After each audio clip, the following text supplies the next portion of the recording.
Hi, I'm Kashif and welcome back to the Test Prep Pundits SAT Bootcamp. Now, last time I solved a question using back solving and asked you to solve this question on the screen right now. It's a bit different from the question we solved last time, but I hope you were able to solve it. And even if you weren't, I'm going to show you how to do it right now. Let's look at the question.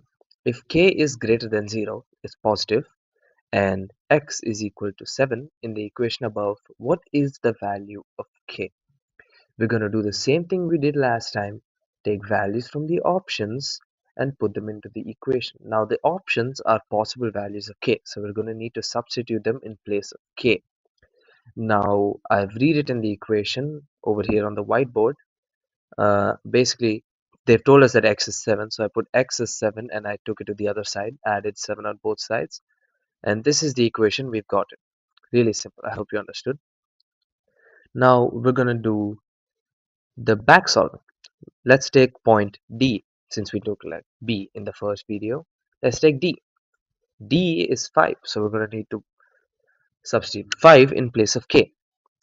This would work out to whole root of 2 times 25, since 5 squared is 25, plus 17, which is whole root of 67, which obviously isn't 7, so that's not the right answer.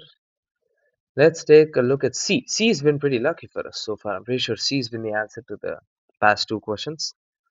C is 4. So let's substitute 4.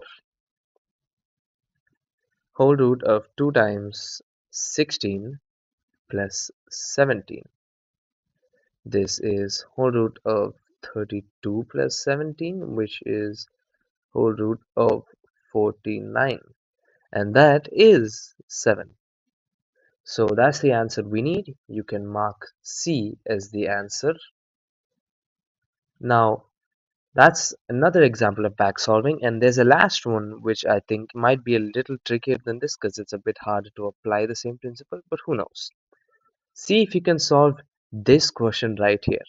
I'm going to show you how to do it in the next video.